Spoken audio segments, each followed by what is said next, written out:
Welcome to another episode of On Foodable Weekly, our special series right here from our remote set in Chicago. Of course, we continue to explore some of the emerging trends.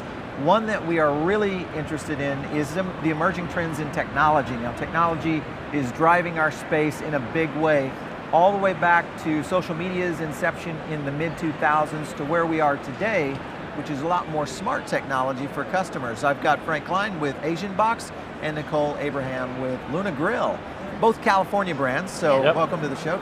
Thanks for having us. Yeah, absolutely. Let's kind of just roll in a little bit about what each of you do at your respective brands. We'll start with you, Nicole, at Luna Grill. Yeah, I have been with Luna Grill for a little over a year and a half now. I'm Vice President of Marketing, so I oversee all of our brand communications, advertising strategy, part of culinary development. Just have my hands in a lot of different areas. That's great. Got to be fun. Yeah, very fun. Absolutely. How about you, Frank? Well, I'm the CEO and co-founder, have been with the brand since the inception. And since we're still a startup, everybody does most of everything, but I focus mostly on branding, marketing, and strategic positioning. Very nice. Let's get into kind of the first question, which is going into guest loyalty. So let's kind of kick it off. What are you doing over there at Luna? So for us, loyalty, we just started a new loyalty program with Punch, and it's app-based, and it's really more about convenience to the guests too, so they can order online through the app. It's the regular points per dollar system. They, after $100, they earn $5. So it's kind of basic, but you're also able to do a lot of surprise and delight campaigns. They get a free appetizer when they sign up for the program. They also have single sign-on for online ordering, which was really important, so they don't have to create another login. They're just able to do it, and they can add and redeem like points with their Facebook app or Twitter. Yeah, exactly. What about you, Frank? What are you guys doing over there? You know, and I agree with what Nicole said, because you want a seamless positioning for your customer. You want to make it as easy as possible. Right. So the engagement starts with our branded app from Level Up, and then our online integration through Olo. Yep. So a very similar process, different companies. We're trying to morph a little bit away from that and focus more just strictly on online ordering and drive loyalty through our hospitality program and our training program. Yep. We really believe that at our price point, and we've done focus groups on this, they don't necessarily want the 10th box free. Right. They want good pricing, good limited time offers, chef-driven food, and a really kick-ass environment. So we kind of look at loyalty in a different way. And we have a very good employee empowerment program that allows employees to recognize regular customers, give them free boxes, give them free drinks, and it keeps that hospitality-centric motion of loyalty that we believe it is. Right now, the industry standard is about 2.1 visits per month for the bigger brands that are fairly successful with penetration.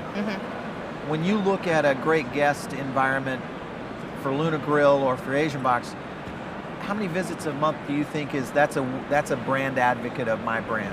What is that for you guys? I definitely see we're probably averaging 2.4 visits right now through the loyalty programs. And we see actually through our online ordering too, which is really interesting to track how many people order every day the same order and like just consistently pick it up. How about you, Frank? What do you think? We have about 50% of our customers eat 4 to 5 times per month. Wow. If not more. We have a very loyal, hardcore tribe that drives our business, and we track it through with Chase Bank and Bank of America, the credit card, and we know and who's coming back and which card numbers are coming back, and we work on it that way. And it's interesting because you'll have some people that will order through a delivery service like DoorDash with a certain credit card, and that same credit card is tracked through the online ordering, and that same credit card gets tracked through a in-store process. So we're working with some companies in the Palo Alto area to try to get some proprietary software going to track that. Like you're saying and allude to is the multiple platforms, especially now, we're seeing a lot of companies going to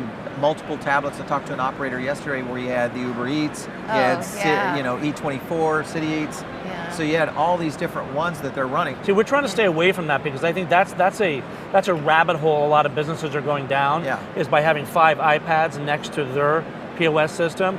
So what we're doing with Olo, which is a great company out of New York, they're the best ones in pioneering integrated technology. So we're right now in a beta test with DoorDash delivery, where the DoorDash goes through Olo and goes right into the computer in the kitchen. That's great. Because before we had to have at one of our Palo Alto stores, we had to have one person just putting in DoorDash orders into the computer, and it creates errors, and it's not a good engagement with the guest.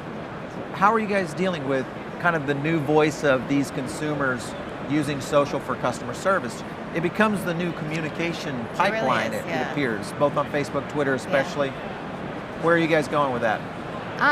So for us, it's been really eye-opening. As you know, like we just started using the Venue Beacon technology. Right now we're getting a baseline of how we're doing industry-wise. And with some of our conversations, I think the whole service side has been the most direction that we're going to be taking this coming year. Okay. And we're going to be hiring somebody that's going to be responsible just for service management on social media.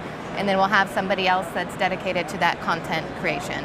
And I think that's a trend you're going to start to see companies doing. Like a while ago, it used to be you just had to justify having a social media coordinator or somebody like that. And then now it's like almost a whole department because it's become this huge engine. Your presence is pretty powerful on social. I was looking at what you guys are doing. Great Instagram activity. Seems to have a pretty good following on Facebook and very, very vibrant community. Yeah. What are some of the things that you guys are doing that seems to stimulate that? I think we developed a tribe for our brand that drives a lot of the Facebook traffic. And before, my business partner and I would say, like, okay, we're going to Facebook every day, we're going to tweet every day, we're going to Instagram every day, but we didn't have time to do it. So we hired a really good company, Slick Media, out of Orange County. And they've been a really engaging company that they're like an outsourced, but they're insourced. They're one of the few reliable companies I've found that actually will get all the information for us, tell us what direction they feel we should take, how often we should Instagram, tweet, Facebook, those kinds of things. And they've been very fantastic because I feel they've really created an alter ego of our partnership for the brand. And we get to drive the content, and they get to push the buttons and do the manipulation, and then tell us how the funnel shows up at the end of the week about our engagement. Each touched on some very interesting areas, but when you look at where this segment and market will be in 5 years. So we're seeing augmented reality come in. Facebook is talking about a whole new layer of information that's going to be available. You've got great companies like Snap that's really starting to play into real more predictive and almost tell you what the customer needs before they say what they need. What do you think we're going to see in the next few years? Like right now, I feel like there's a lot of fragmented data out there. So you have data from your POS, you have data from your loyalty program, and then from online ordering. And I think we're even seeing it here at this show, is there's a lot of companies that are merging that all together to really give you a true story and market to your guests more efficiently. Some more dossier building. As long as you can choose, as long as you're in the driver's seat of a seamless situation. And that's what we want to do for our consumers over the next couple of years, is get all that information and loyalty so people can just come in, swipe a card, and it's all done. Right. Their information's accumulated. If you want to reward them with something, you can. If you want somebody to online order, which I think is the biggest technology that everybody needs to go through and design your stores so more people are going to pick up and more people are going to deliver.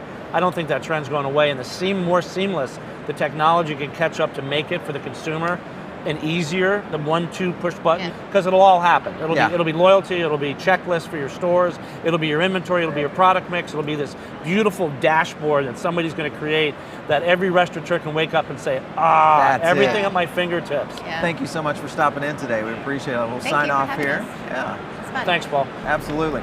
Signing off here on another episode of On Foodable Weekly. Catch us on the next episode right here.